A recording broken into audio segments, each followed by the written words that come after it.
entah itu petak umpet, entah itu ya mungkin mainan anak kecil itu ya. Pernah sekali itu 5 anak kecil itu kerasukan semua di dalam rumahnya. Sering sekali terdengar ada suara gamelan, ada suara kayak kalian tahu suara barongan. Kalau dulu itu ada hiburan namanya tuh barongan, kayak sejenis barongsai gitu ya, bunyinya tok tok tok tok tok tok gitu loh.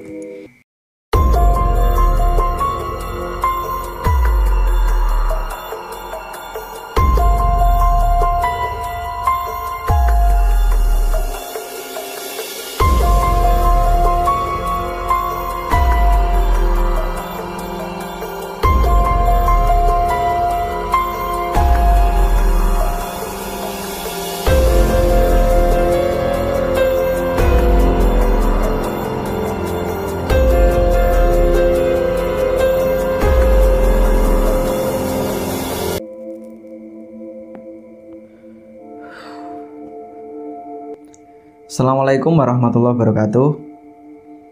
Selamat datang di Mr. Manyun. Terima kasih buat teman-teman yang udah ngedukung channel ini. Dan terima kasih juga buat kalian yang udah nyempetin komentar dari setiap video-video yang ada di Mr. Manyun. Nah, pada kesempatan kali ini aku akan menceritakan tentang salah satu cerita, yaitu tentang kehidupan rumah tangga seseorang yang kejadiannya itu kurang lebih sekitar tahun 2001.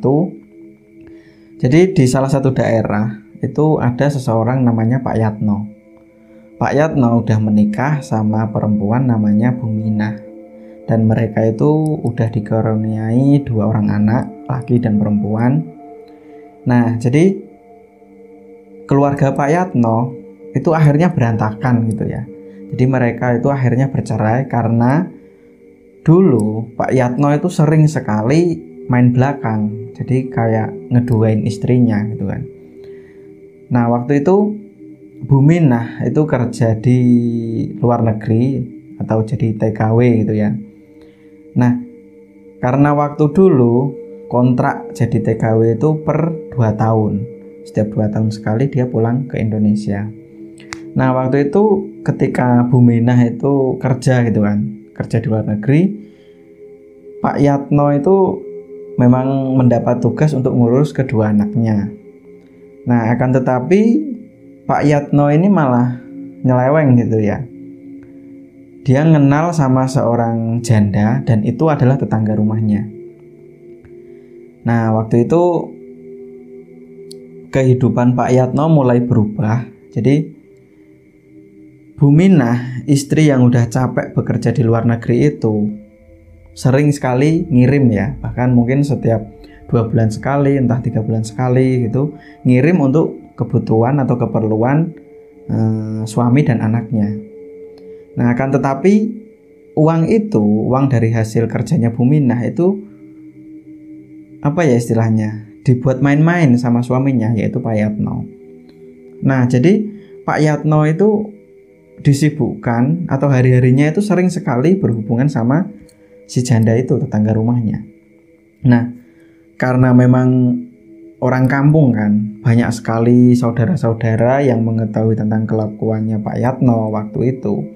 Ya banyak sekali yang ngasih tahu untuk apa ya istilahnya, "Hei Yatno, kamu nggak boleh kayak gitu, kasihan tuh istrimu sampai kerja di luar negeri gitu kan." Akan tapi Pak Yatno sendiri nggak gubris ya masalah itu. Ya udah aku gitu kan. Istriku ya udah biar kerja di sana seperti itu. Nah, pernah suatu ketika ada salah satu saudara dari Buminah yang lapor gitu ya. Jadi telepon gitu sama Buminah. Jadi ngasih tahu kalau suamimu di rumah itu seperti ini kelakuannya. Akan tetapi Buminah waktu itu memang ya sedikit nggak percaya karena taunya dari dulu sampai saat itu nggak pernah suaminya itu ketahuan nyeleweng atau melakukan hal-hal yang buruk seperti itu. Nah, akhirnya udah ketika kontrak pertama itu selesai, jadi 2 tahun gitu ya, Buminah itu pulang ke rumah. Jadi waktu itu kurang lebih sekitar 1,5 bulan Bu Minah di rumah gitu ya, untuk balik lagi untuk meneruskan kontrak yang kedua gitu kan. Nah, waktu 1,5 bulan memang Bu Minah itu merasa janggal tentang kelakuan suaminya, yaitu Pak Yatno. Nah, pernah ketahuan, akan tetapi waktu itu Bu Minah legowo istilahnya, atau ikhlas. Ya udah, yang penting kamu nggak ngelakuin lagi gitu kan. Ya udah, akhirnya Pak Yatno waktu itu minta maaf sama Bu Minah karena memang ketahuan selingkuh waktu itu sama tetangganya itu. Nah, akan tetapi pikiran Pak Yatno itu ya nggak bisa istilahnya melepaskan gitu aja sama selingkuhannya itu. Jadi mereka itu ngumpet-ngumpet atau diam-diam gitu ya, diam-diam pergi ke seorang dukun. Dia itu minta sama dukun untuk dibuat istilahnya, seakan-akan Bu Minah itu nggak memperdulikan tentang kelakuannya Pak Yatno atau suaminya itu. Jadi istilahnya dibuat hipnotis atau linglung gitu ya, entah bahasanya seperti apa, yang jelas dikamuflase mungkin ya, dikamuflase agar hubungan mereka itu nggak diketahui sama Bu Minah gitu. Nah, waktu itu pernah, kalau nggak salah itu sekitar malam Jumat, dan itu jam 8 kurang lebih, Pak Yatno sama selingkuhannya itu pergi ke seorang dukun yang ketika pulang dia itu dikasih kayak benda pusaka gitu ya, jadi bentuk keris, besarnya ya sejari gitu ya. Nah, yang kata si dukun itu, di dalamnya itu ada kodam yang katanya itu bisa membuat istrimu itu tunduk takluk gitu sama kamu gitu. Jadi apa yang kamu ucapkan maka istrimu akan ngikut gitu loh. Ketika kamu bilang A, istrimu A gitu. Jadi ketika istrimu tanya atau mencurigai kalau kamu selingkuh, ketika kamu bilang enggak kok, jangan percaya sama orang, ya udah istrimu percaya 100% sama kamu gitu. Nah, akhirnya benda itu dibawa gitu kan sama Pak Yatno, bawa pulang gitu. Yang kata si dukun itu, benda itu disuruh nanam atau dikubur di area rumah. Waktu itu karena pulang dari si dukun itu kurang lebih sekitar jam 10 malam. Nah, kurang lebih setengah 11 malam itu Pak Yatno ngubur keris itu atau benda pusaka itu. Nah, waktu itu dikubur di sebelah kamar tempat tidur Pak Yatno sama Bu Minah waktu itu.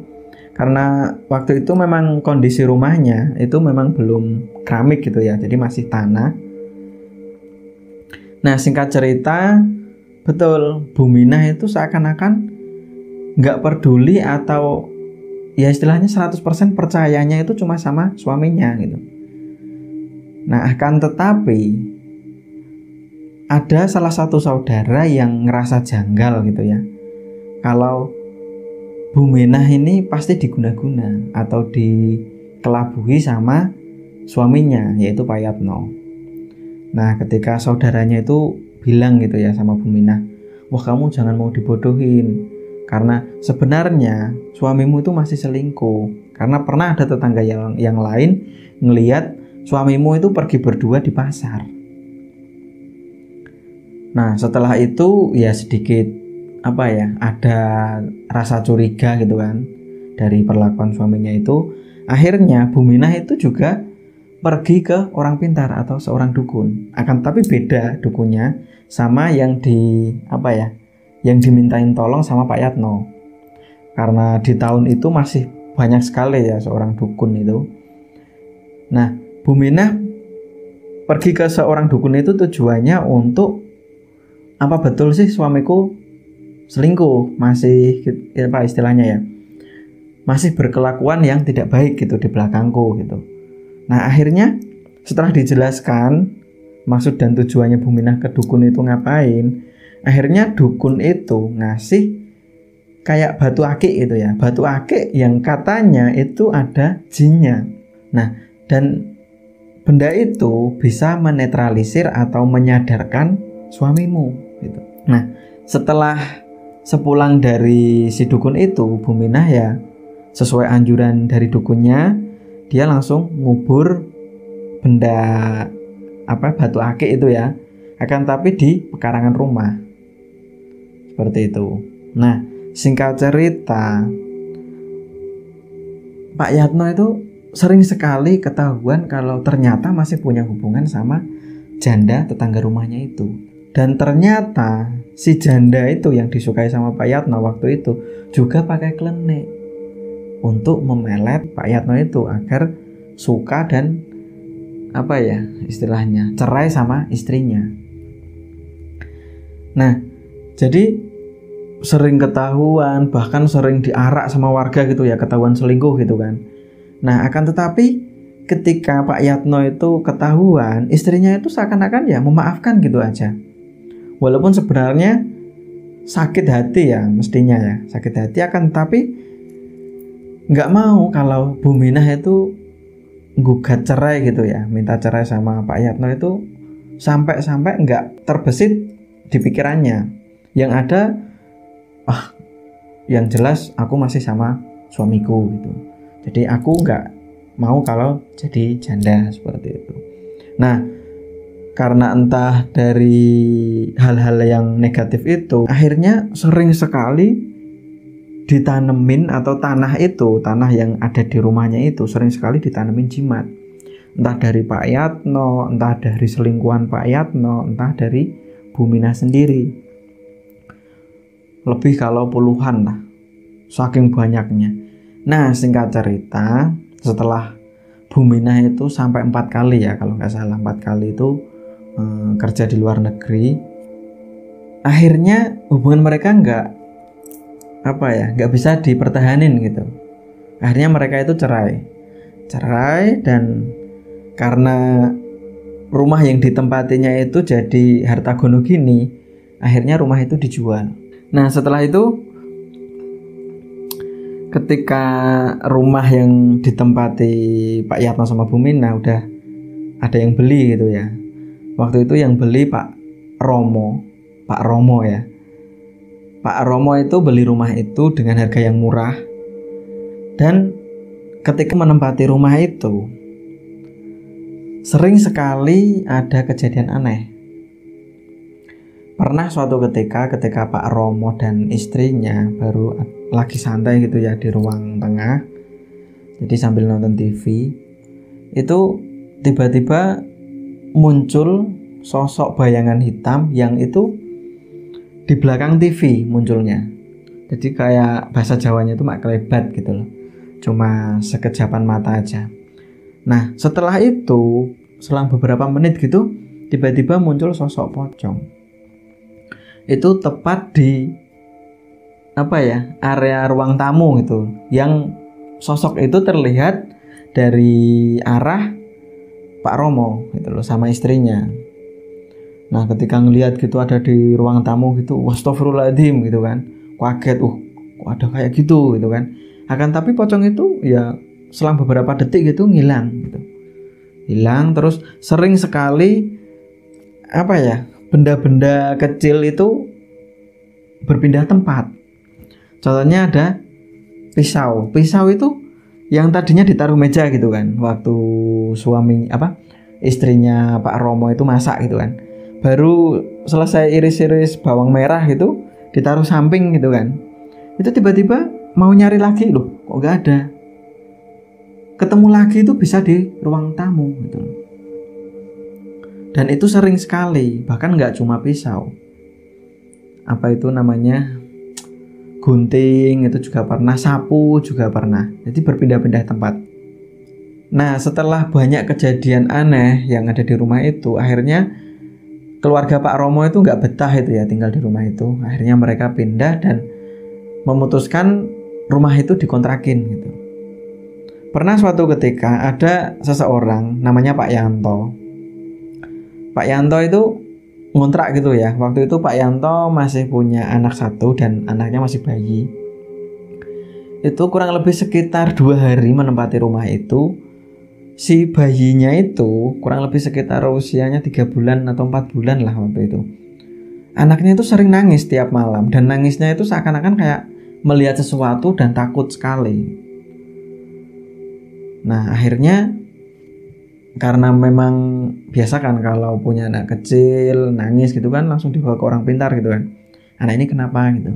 Nah dari ke orang pintar itu akhirnya mendapat informasi kalau oh rumah itu dulunya itu banyak jimatnya gitu. Ada yang bilang oh tanahnya tanah wingit mas gitu. Nah akhirnya Pak Yanto ya udah mau gimana lagi karena memang udah dibayar setahun gitu kan kontrakannya. Akhirnya ya betah nggak betah harus dibetahin gitu. Nah setelah itu malam berikutnya Pak Yanto itu dikejutkan atau dikagetkan sama sosok bayangan hitam yang dulu pernah Pak Romo itu melihat gitu. Akan tetapi bayangan hitam itu muncul di area dapur. Jadi sering sekali waktu Pak Yanto sama istrinya ke dapur pasti ada kelebatan gitu ya kalau bahasa Jawanya. Jadi kayak terbang di depan mata gitu bayangan hitam itu. Dan pernah juga waktu istrinya Pak Yanto itu baru nimang-nimang anaknya ya karena memang masih bayi sambil nyusuin gitu kan. Istrinya itu ngelihat sosok yang kayak tengkorak, akan tetapi kepalanya itu binatang gitu loh, entah kayak babi, entah kayak kerbau gitu. Jadi berubah-ubah wujudnya itu. Dan itu sering muncul di atas jam 11 malam. Biasanya itu di ruang tamu sosok itu muncul. Dan sering sekali terdengar ada suara gamelan, ada suara kayak kalian tahu suara barongan. Kalau dulu itu ada hiburan namanya itu barongan, kayak sejenis barongsai gitu ya, bunyinya tok tok tok tok tok tok gitu loh. Jadi kayak ada bunyi-bunyian seperti itu gitu loh, seakan-akan kayak istilahnya kayu ketemu kayu gitu loh, tok tok tok tok gitu, persis seperti barongan. Nah akhirnya Pak Yanto itu nggak kuat tinggal di rumah itu. Nah pernah juga setelah Pak Yanto gitu ya yang tinggal di rumah itu, setelah itu ada lagi orang yang ngontrak namanya itu Budi, Pak Budi gitu ya. Nah waktu itu Pak Budi itu ngontrak di situ sama adiknya laki-laki juga. Nah dia itu malah bertahan di rumah itu mungkin cuma 3 minggu kalau nggak salah.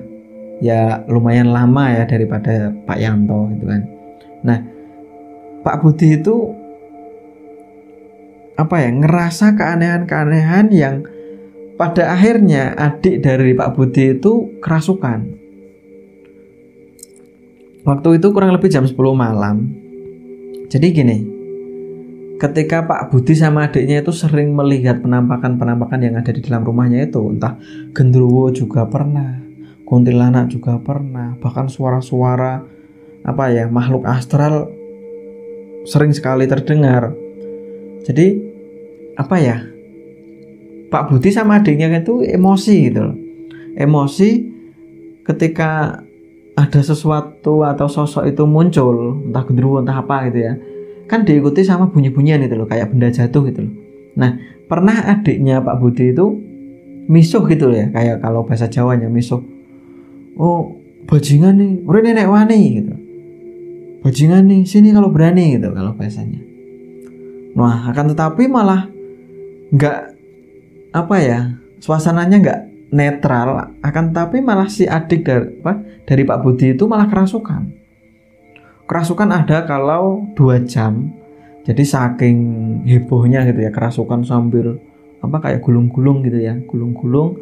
Akhirnya Pak Budi itu bilang sama salah satu tetangga, dan ada seorang kiai yang datang ke rumahnya terus nyembuhin si adik dari Pak Budi itu.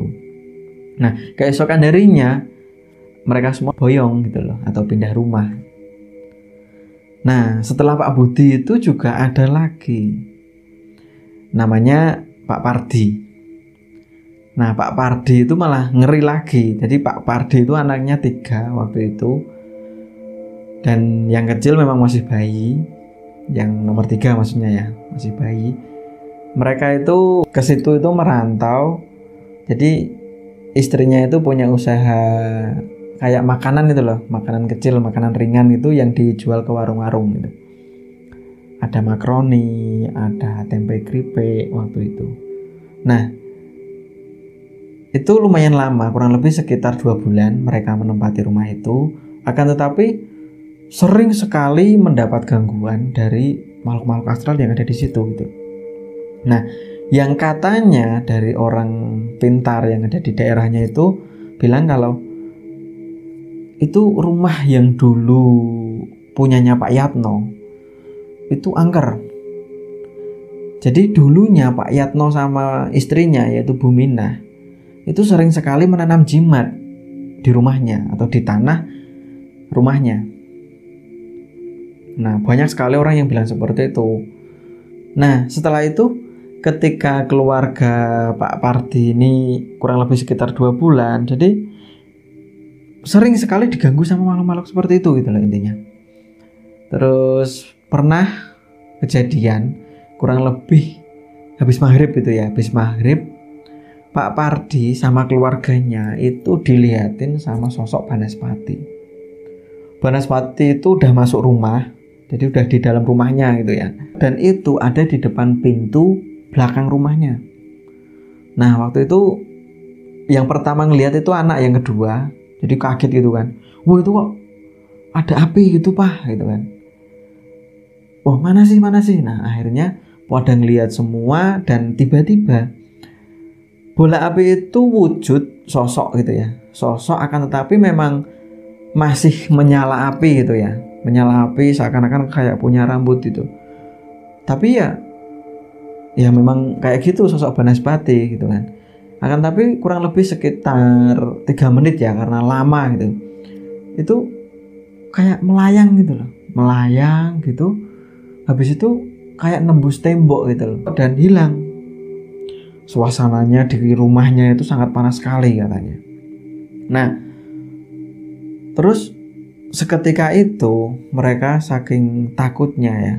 Waduh, kalau kayak gini nggak bisa jalan nih usahanya Pak gitu kan, kata istrinya Pak Pardi waktu itu gitu loh. Karena ngeracik atau buat snacknya itu kan malam ya, jam 2 itu udah jam 2 dini hari udah bangun gitu istrinya. Kadang dibantuin sama Pak Pardi juga bungkusin makaroni, bungkusin tempe keripik gitu kan. Nah, kalau banyak gangguan itu ya mereka mungkin takut gitu ya untuk melakukan kegiatannya itu. Nah, akhirnya setelah 2 bulan mereka memutuskan untuk keluar dari rumah itu dan nyari kontrakan lain. Nah, terus setelah Pak Pardi gak ada lagi orang yang mau ngontrak rumah itu karena memang udah terkenal gitu. Sampai ke berbagai daerah gitu ya. Kalau rumah yang dulu yang dimiliki sama si Pak Yatno itu sangat angker gitu loh. Bahkan sampai sekarang ketika ada orang yang lewat di depan rumahnya bekas Pak Yatno itu sering sekali mendengar suara gamelan, terus kayak apa ya istilahnya, bisikan-bisikan, dan sering sekali terlihat kayak ada kuntilanak yang terlihat dari kaca jendela rumah itu. Nah, pernah juga ada anak kecil itu sore-sore main ya, karena memang itu rumah kosong dan apa ya, Pak Romo selaku pemilik itu udah ya udahlah, ada yang beli ya syukur, kalau enggak ya udah digituin aja. Sampai sekarang kondisi bangunannya itu rusak ya, rusak parah gitu. Akhirnya sering sekali setiap sore itu dibuat mainan anak-anak kecil gitu yang ada di daerahnya. Entah itu petak umpet, entah itu ya mungkin mainan anak kecil gitu ya. Pernah sekali itu 5 anak kecil itu kerasukan semua di dalam rumahnya ketika bermain gitu, sore hari. Nah, akhirnya dikasih pengumuman. Jadi di rumahnya itu ditempel tulisan sama Pak RT-nya yang ada di daerahnya itu ya. Jangan pegang benda atau usil di rumah ini gitu. Rumah ini angker gitu. Bahkan di dinding-dindingnya waktu itu karena memang apa ya istilahnya, temboknya itu belum tembok bata gitu ya. Jadi temboknya itu separuh bata gitu kan. Atasnya itu papan gitu loh, atau kayu jati itu. Dan sekarang ini udah roboh gitu ya, udah lapuk gitu. Nah, jadi keangkeran itu memang terjadi ketika Pak Yatno sama Bu Minah, entah sama selingkuhannya Pak Yatno gitu kan, waktu dulu sering melakukan atau bermain klenik gitu ya, sehingga menimbulkan suasana rumah yang seperti itu. Banyak sekali jin entah goib yang jahat seperti itu. Bahkan nggak ada yang berani yang masuk rumah itu sekarang. Nah, mungkin itu aja yang bisa aku ceritain ke teman-teman semua. Semoga cerita ini bisa menghibur kalian, bagi kalian yang suka dengan cerita-cerita horor. Maaf kalau ada kesamaan nama, tempat gitu kan. Karena memang di dalam cerita ini semua nama udah aku samarin karena memang menjaga privasi dari semua pihak. Nah, billahi taufiq wal hidayah. Assalamualaikum warahmatullahi wabarakatuh.